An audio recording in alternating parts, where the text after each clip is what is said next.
Welcome to Brewsers, a podcast about beer, coffee, booze, and bruisers. I am your host, Rody John, and today we speak to Joe Galli. We talk all about his journalism background, how he started as a pro wrestler, and so much more.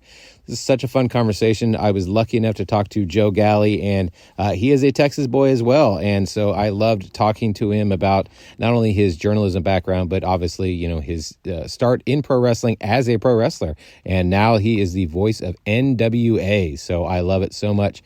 We'll get to him in a second. But first, make sure to sign up for our newsletter. It comes out twice a week. You get even more information about our guests. You get fun facts, and you get to find out what's happening with your favorite podcast, all about beer, coffee, booze, and bruisers. So without further ado, here is Joe Galli.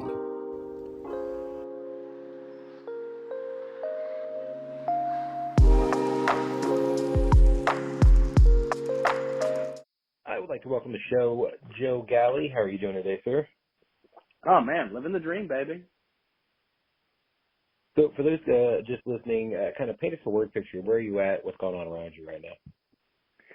Oh, it's a dark and stormy day in San Antonio, Texas. We had thunderstorms all night. It just started to clear up just now, but there's some pretty significant flooding all around me, and I'm actually kind of happy that I still have power. There's probably a lot of power outages around town. I saw on the news that some unlucky soul had their house struck by lightning, and so, you know, you always count your blessings every day. You never know what's going to happen, and so but what's turning into a rough and stormy day, it's going to turn out and be bright and shiny, just like life is supposed to be, I suppose.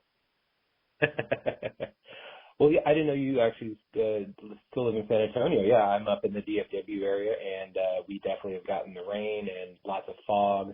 And, of course, last week we had that one day of inch snow, which, of course, you know, being in Texas, that means everything shuts down, so that's always fun. Oh, yeah.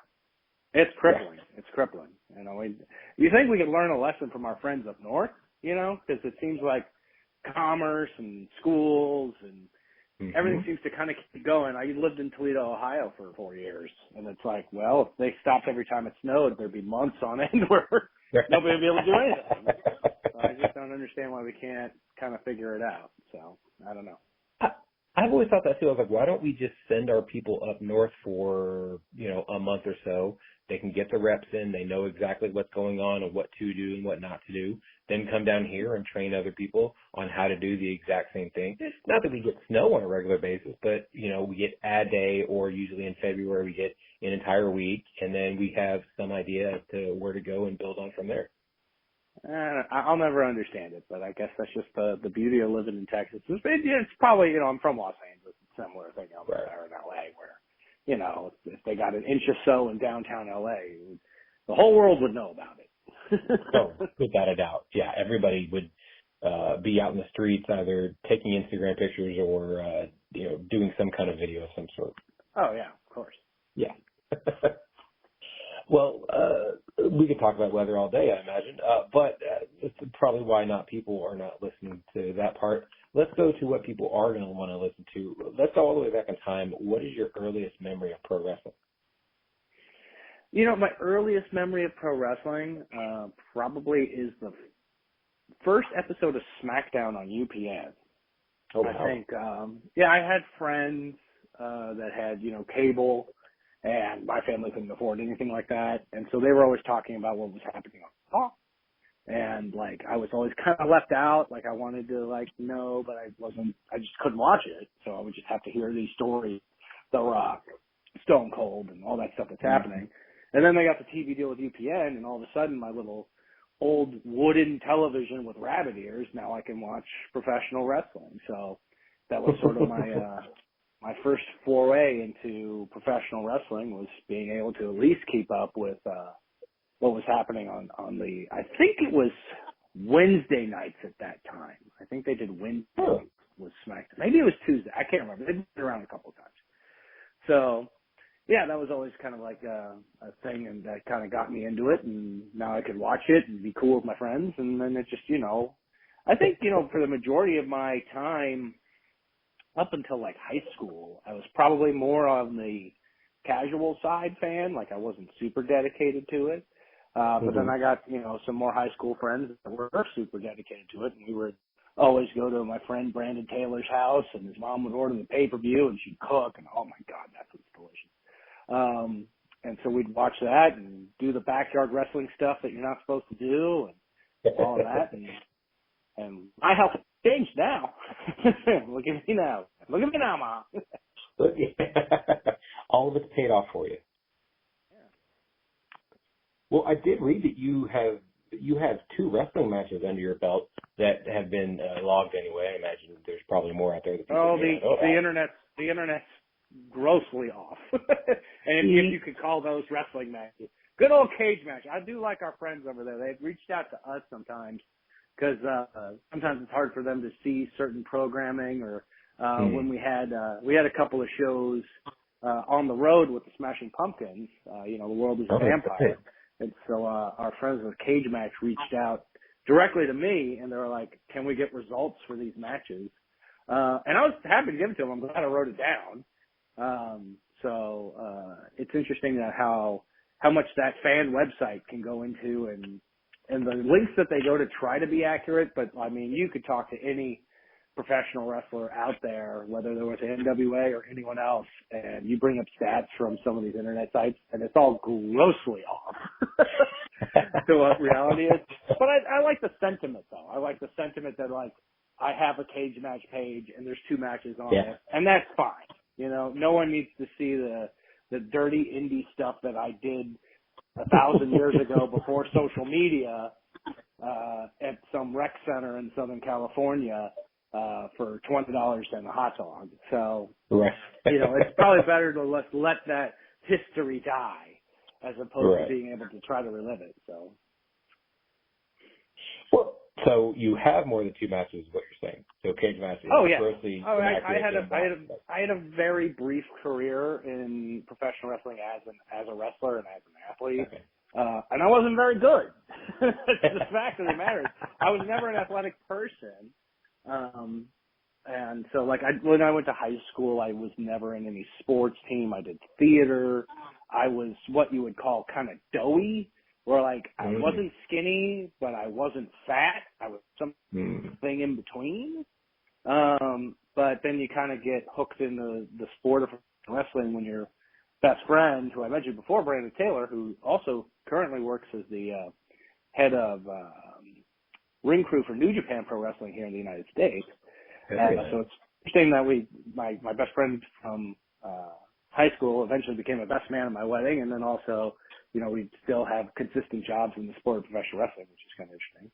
But he's the one that got this. He saw an ad in the paper for a 2-for-1 coupon to go to a wrestling school, which no longer exists. It was called the Fit Pit in Van Nuys, California. It was a great place. It was just a tiny little on the wall where the second floor above us was, at the time, this was before all the weed regulation stuff was a super illegal. Weed growing operation going on above it, which was quite pungent. Thank God there was a Cuban restaurant there, and the smell of fried plantains would kind of cover that odor slightly. But, yeah. Oh, God, those were delicious. Probably should have ate less of those and gotten into better shape. So, yeah. So, but yeah. So I've had a handful of contests in the squared circle. But none of them you'd want to write home about. Nothing that would be like, if only Meltzer was watching, I could have a 7-star match under my belt. It's none of that. So, but one thing I could do is talk. One thing I could do is talk. So now I've transferred in what I do for, when we do these TV tapings, I'll talk for 3.5 hours or more straight, which is difficult at times. But I love it. And I'm living the dream. I tell people that all the time. Everyone asks, "Hey, how you doing?" I always say, and I say that just because I think it's better than just saying, good, that's true. But also it's true. It's also true, which is nice. No, I completely understand. It's funny because there are some people that are like, "Oh, I'm doing well," and then some people are like, "I'm doing good." And it's like, "Oh, well," which you have to. You almost have to be grammatically correct or the proper form of English whenever you answer that question to some people. And it's like, does it really matter? Do you really care? you are doing well, sir. I remember being elected in school. How you doing? Good? You are doing well. It's like, well, I was doing well, and now I feel stupid. So now I'm doing stupid. How's that catch you? Yeah, you almost need a monocle and that I'm doing well. Thank you very much for asking. Indubitably. My dear. So, well, I mean, coming up, what was your gimmick?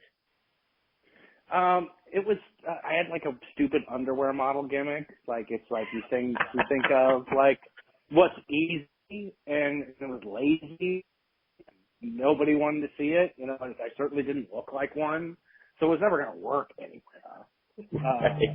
It was goofy. But, you know, I'm wrestling, and, you know, you're going to wrestling school and you're wrestling with the other tropes that kind of come with people into professional wrestling. Because there's just kind of like, when you first get your foot in the door, there's kind of just a few avenues that people see, and you try to relate it to stuff that's already in existence.